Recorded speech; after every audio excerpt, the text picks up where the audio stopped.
आज भाजपा ने सरकार को घेरने का एक मतलब काफ़ी बड़ा जो मुद्दा 10 महीने का उठा रही है बीजेपी, उसके ऊपर क्या बोलना चाहेंगे आप? हम तो ये बोल रहे हैं कि कांग्रेस वालों ने जो 10 गारंटियाँ दी थी ना, वो 10 महीने तक पूरी नहीं हुई। यहाँ तो 9 महीने के बाद भी बच्चा तैयार हो जाता है, बच्चा पैदा हो जाता है, इनसे हुआ ही नहीं। तो सर कांग्रेस का ये भी कहना है कि सरकार आपदा के लिए विपक्ष के साथ विपक्ष की जो भूमिका थी वो विपक्ष नहीं निभा पाया है सही तरीके से। हमें जितना जो हमारा नुकसान हो उसके हिसाब से केंद्र सरकार ने भी कुछ नहीं दिया और हमने विपक्ष का सहयोग मांगा, लेकिन विपक्ष भी इस मुद्दे से थोड़ा दूर भाग रहा है। क्यों सर ऐसा? विपक्ष जो है आज भाजपा है, तो भाजपा ने कभी इस तरीके कह के तोड़ मरोड़ करो, नहीं तो धरना यहाँ होता था। कांग्रेस वालों ने तो यहाँ लाठी चार्ज कराया शांता कमार के टाइम में, जीते जाते मिसाल में खुद हूँ। ये तो डर गए। बीजेपी वालों ने पूरा डिसिप्लिन करके विधानसभा के अंदर जो मामले थे उजागर किए पूरे के पूरे। अब इनके क्या हो रहा है कि आपदा इन्हीं के ऊपर आ गई।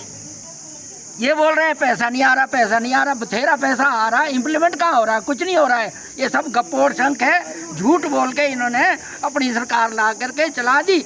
इसलिए बीजेपी ने तो ऑपोजिशन करनी है। अभी लोकसभा आ रही भाई, इनके हमने जाके पलंदे खोलने हैं। अगर इनके पलंदे नहीं खुलेंगे, जनता के कानों में आवाज़ नहीं जाएगी, तो फिर बात क्या बनेगी? सर सरकार का ये भी कहना है, सरकार का कहना है कि जिस तरह से केंद्र ने हमारे साथ एक भेदभाव किया है और उत्तराखंड में जब एक त्रासदी आई थी तो उत्तराखंड को 2013 में मनमोहन सरकार ने एक पैकेज दिया था, लेकिन आज हिमाचल में एक आपदा आई है और केंद्र सरकार अपने हाथ पीछे कर रहा है। ना कोई सांसद जो हैं सही तरीके से आवाज़ उठा पा रहे हैं, ना ही विपक्ष के नेता। तो क्यों? सांसद बिल्कुल आवाज़ उठा रहे हैं, अपना पैसा भी आपदा में दे रहे हैं। ये जो उत्तराखंड की बात कर रहे हैं, मैं तो 1970 से मैं राजनीति में हूँ।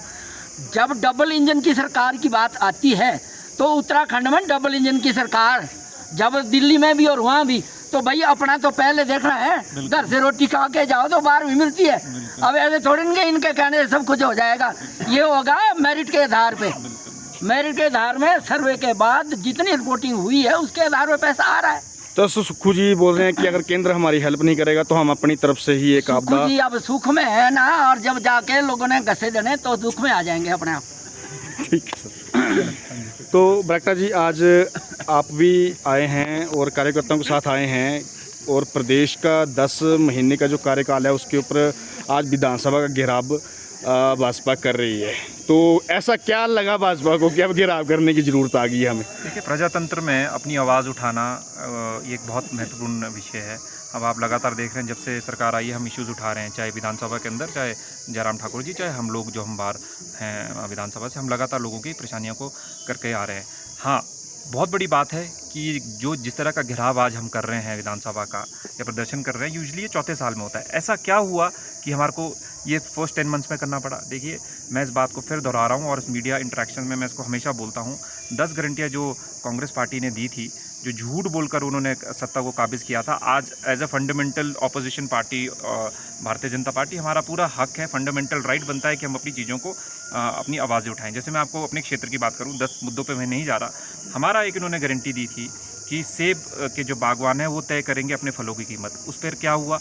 कहाँ पे जो कांग्रेस सरकार है, क्या उस पर कोई उन्होंने ब्लूप्रिंट दिया? कैसे तय करेंगे? कैसे डिमांड एंड सप्लाई का जो एक सिंपल सा लॉजिक है उसको कैसे वो बीट करके तय कर पाएंगे? और उसको भटकाने के लिए इनके मंत्री सुबह बोलते हैं कि हमने ऐसा कुछ नहीं बोला, दूसरे दिन बोलते हैं हमने ऐसा बोला। तो ये खुद ही कंफ्यूज्ड हैं। और कभी जैसे सेब की अगर मैं बात करूं, केजी के हिसाब से बिकेगा, नहीं बिकेगा, यूनिवर्सल काटन आएगा, नहीं आएगा। तो सरकार बागवानी के मुद्दे को लेकर पूरी तरह से, जिसको बोलता, कंफ्यूज्ड है। अब आप देखिए, मुद्दा इतना प्रदूषण पूरे क्षेत्र में होता है। बद्दी नालागढ़ चल जाइए, जहाँ पे भी इंडस्ट्रीज़ है, आप सेब वालों पर 1-1 लाख का जुर्माना लगाते हैं, और जुर्माना भी इसलिए लगाते हैं क्योंकि आप सड़क नहीं खोल पाए उनकी। तो अगर ये विषय हम लोगों को बीच में लेकर जाएंगे तो लोगों को भी पता चलेगा कि कांग्रेस की जो सरकार है किस तरह से उन्होंने झूठ बोला था, और ये हमारा कर्तव्य है कि हम लोगों के बीच में ये सारी बरागटा जी, सबसे बड़ी बात, विपक्ष में आप अहम भूमिका निभा रहे हैं सारे, लेकिन सरकार बार बार एक मुद्दा रख रही है कि विपक्ष भी हमारा साथ दे, केंद्र हमारा साथ दे। तो केंद्र के ऊपर थोड़ा सा जो मतलब एक उम्मीद है सरकार की, वो कहीं ना कहीं पूरी नहीं हो पा रही है। सरकार का तो ये भी कहना है कि विपक्ष जरा भी इस मामले में हमारा साथ नहीं दे रहा है और एक श्वेत